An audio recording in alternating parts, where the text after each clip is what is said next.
जिसको हम हिदायत कह रहे हैं, ज्यादा से ज्यादा होगा ये चारों चीजें नहीं मिलेंगी, पानी हवा नहीं मिलेगी तो इंसान मर जाएगा।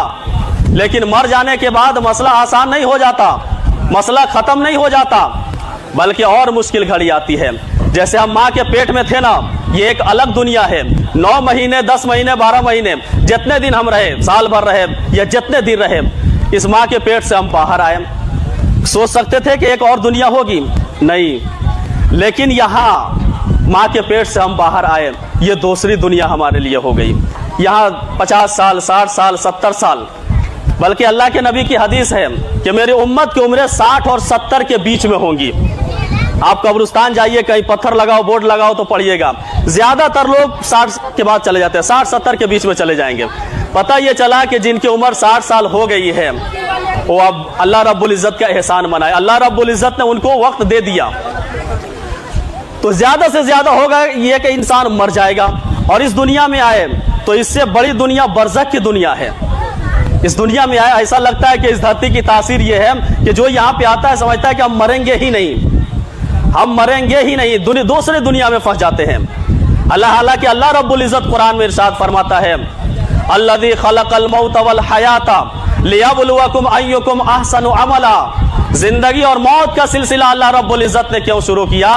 ताकि आजमाए अच्छा अमल करके, बेहतर अमल करके कौन आता है, ज्यादा नहीं, सबसे बेहतर अमल करके कौन आता है। इसलिए कि वहां गिनती नहीं होगी, वजन होगा। इखलास से अमाल में वजन पैदा होता है, सुन्नत से अमाल में वजन पैदा होता है। तो एक बरज़ख की दुनिया, अब बरज़ख की दुनिया देखिए इस दुनिया के मुकाबले में कितनी बड़ी है। यहाँ तो 50 साल 60 साल 70 साल जाए 100 साल 200 साल, लेकिन वहां क़यामत तक रहना है। और फिर एक चौथी दुनिया आएगी जिसका नाम है आलम आखिरत। वो आलम आखिरत हमेशा हमेश की दुनिया होगी और बरज़ख के मुकाबले में वो बहुत बड़ी। तो इस दुनिया को देखते चले तो ज्यादा से ज्यादा ये होगा कि आदमी मर जाएगा। तो पता ये चला कि पांचवी चीज जो सबसे कीमती चीज है वो हिदायत की दौलत है। अब हिदायत जब सबसे कीमती है तो इसका हासिल करना उतना ही मुश्किल होता।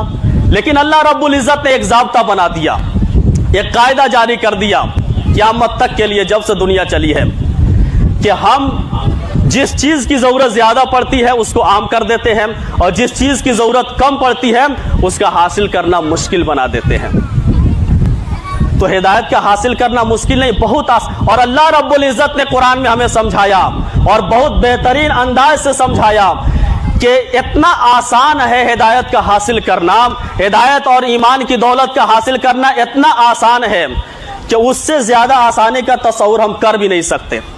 जितना आसान है हिदायत का हासिल करना, उससे ज्यादा आसानी का तस्वुर हम कर ही नहीं सकते। अब हिदायत मिलेगी कैसे, यह भी मसला खड़ा होता है। हिदायत मिलेगी कैसे? तो अल्लाह रब्बुल इज्जत ने कुरान में फरमाया कि मुझसे मांगो, मुझसे मांगो, मैं तुम्हें हिदायत दूंगा।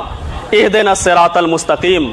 अल्लाह रब्बुल इज्जत ने यह नहीं कहा कि धन दौलत मांगो, रुपया पैसा मांगो, वगैरह वगैरह ये सारी चीजें मांगो, बल्कि अल्लाह ने फरमाया कि हिदायत मांगो, सिराते मुस्तकीम पर गामिज़र रहने की कोशिश करो, मुझसे मांगो मैं दूंगा। ऐसा थोड़ी हो सकता है कि उस्ताद शागिर्द से कहे कि भाई इस तरीके से दरखास्त लिखो और वो रद्द कर दे।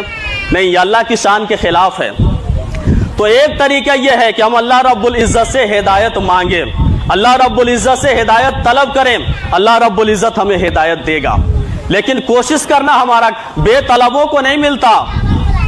ईमान उन्हीं को मिला जो तलब वाले थे, बेतलबों को ईमान नहीं मिलता।